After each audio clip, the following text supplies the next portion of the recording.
وحدت الوجود، ہمہ اوست کے چکر، فرشتوں کے متعلق یہ تصور کہ وہ ظاہری پر رکھتے ہیں اور ان پروں کے ساتھ اڑا کرتے تھے، اڑتے ہیں. یہاں تک قصے بیان ہوئے ہیں کہ حضرت یوسف علیہ السلام جب پھینکے گئے، کنویں میں پھینکے گئے، تو جب وہ گرنا شروع ہوئے اس وقت حضرت جبرائیل علیہ السلام 7ویں آسمان پر تھے، اور 7ویں آسمان کا تصور بھی ان کا وہی مادی تصور کہ خدا وہاں تھا اور باتیں ہو رہی تھیں. اللہ تعالیٰ نے حکم دیا کہ فوراً جا کے بچاؤ اس کو. تو کہتے ہیں رفتار دیکھو کہ اس صورت سے گئے ہیں کہ کوئی دنیا کی سائنسدان اس کا تصور نہیں کر سکتا. گرنے سے پہلے اپنا پر نیچے رکھ دیا اور حضرت یوسف کو چوٹ لگنے سے بچا لیا. یہ تصور ہو گئے ہیں. قرآن میں نسخ کا عقیدہ صدیوں سے چلا آ رہا ہے. ایک زمانہ تھا علماء یہ مانتے تھے کہ 500 آیتیں قرآن کریم کی 500 دوسری آیتوں نے منسوخ کر دی، اور ہر ایک کا آپس میں اختلاف ہے. کسی نے کوئی آیت دوسرے کی ناسخ بیان کی اور کوئی دوسری آیت منسوخ ہونے والی بیان کی، کسی نے کوئی اور آیت بیان کر لی. وہ کتاب جس میں سورہ بقرہ کی پہلی آیت یہ کہتی ہے ذالک الکتاب لا ریب فیہ، یہ ہے وہ کامل کتاب، ایک ذرہ بھی شک اس پہ نہیں. اس میں ناسخ منسوخ کے چکر میں ساری کتاب کو مشکوک کر کے رکھ دیا.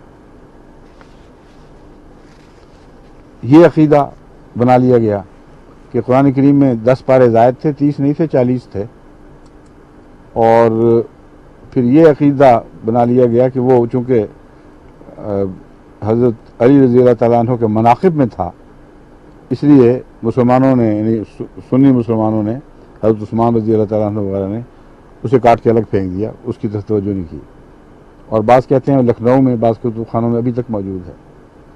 پھر یہ کہتے ہیں کہ وہ قرآن کریم کی آیات جن میں حضرت علی کا وسیع ہونا قطعی طور پر ثابت تھا، وہ ایک بکری کھا گئی، اس لیے وہ دنیا سے نابود ہو گیا. ان سب تاریکیوں سے نکالنے کے لیے تو مہدی نے آنا تھا. جب وہ نکالتا ہے اور بتاتا ہے کہ تمہارا اسلام اور ہے، وہ اسلام جو رسول کریم صلی اللہ علیہ وسلم پر نازل ہوا تھا وہ اور تھا. چونکہ حضرت امام مہدی نے محمد رسول اللہ کی طرف ہی منسوب ہونا تھا. یہی کہتا ہمارا اسلام اور ہے، تمہارا اور ہے، یعنی ہم جو محمد کے بندے اور خدا کے بندے اور محمد کے غلام ہیں، ہم تمہیں پرانے اسلام کی طرف واپس لینے کے لیے آئے ہیں. اس پر تمسخر، جھوٹ، غلط فہمیاں دنیا میں پھیلانا، یہ کہہ دینا کہ جی خود اقرار کر بیٹھے ہیں کہ ہمارا اسلام اور ہے اور تم سب کا اسلام اور ہے. مطلب یہ ہے کہ وہ اسلام جو رسول اللہ سے ورثے میں ملا وہ تو تمہارا ہے اور ہم نے اور بنا لیا ہے. یہ نتیجہ نکالتے ہیں جو جھوٹ ہے.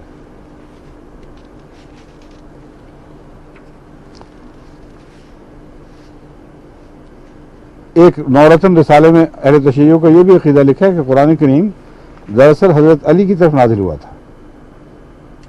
اور یہ بھی لکھا گیا ہے کہ چونکہ آپ کی شکل کی رسول اکرم صلی اللہ علیہ وسلم سے بہت مشابہت تھی، اس لیے جبریل نے وہ غلطی سے حضرت رسول اللہ صلی اللہ علیہ وسلم پر نازل کر دیا، حالانکہ آئے تھے وہ حضرت علی کے لیے. جنت اور دوزخ کا ظاہری تصور، نبیوں پر تہمتیں، حضرت ابراہیم علیہ السلام پر شرک کا الزام، حضرت آدم پر شرک کا الزام، حضرت ابراہیم علیہ السلام پر 3 جھوٹ بولنے کی تہمت، حضرت ادریس پر زبردستی جنت میں داخل ہونے کا بہتان، حضرت لوط کی پاکیزگی پر اعتراض، یعنی اپنی بیٹیاں دشمنوں کے سامنے پیش کر رہے ہیں. قرآن کریم کے اسلوب کو سمجھتے نہیں، احادیث کے مفہوم کو نہیں سمجھتے. یہ نہیں سمجھتے کہ سارے انبیاء پاک ہیں، اس لیے ہر وہ غلط آیت یا حدیث کا جو اس بنیادی عقیدے سے ٹکراتا ہے وہ تمہارے نفس کا، تمہاری ضمیر اپنے نفس کی آواز ہے، قرآن کی آواز نہیں ہے. حضرت داؤد پر الزام کہ اپنے جرنیل کو مروا کر اس کی بیوی پہ قبضہ کر لیا، حضرت یوسف علیہ السلام کے متعلق لغو قصے، حضرت سلیمان کے متعلق کہانیاں کہ نماز چھوڑ دی اور گھوڑوں کی محبت میں نماز کا وقت ضائع کر دیا، سورج ڈوب گیا. یہ ہے وہ اسلام جس سے حضرت مسیح موعود علیہ الصلوۃ والسلام نے ہمیں بچایا، اور محمد رسول اللہ صلی اللہ علیہ وسلم کے اسلام، آپ کے قرآن، آپ کے فرشتوں کے تصور، آپ کے نبیوں کے تصور، آپ کے نماز روزہ اور عبادتوں کے تصور، اور آپ کے جنت اور جہنم کے تصور کی طرف ہمیں واپس لے گئے۔ بس ہم تو اسی خدا کے غلام اور بندے ہیں جس خدا نے محمد رسول اللہ پر اسلام نازل فرمایا تھا، اور وہی ایک اسلام ہے جس پر ہم ایمان رکھتے ہیں۔ السلام علیکم ورحمۃ اللہ وبرکاتہ۔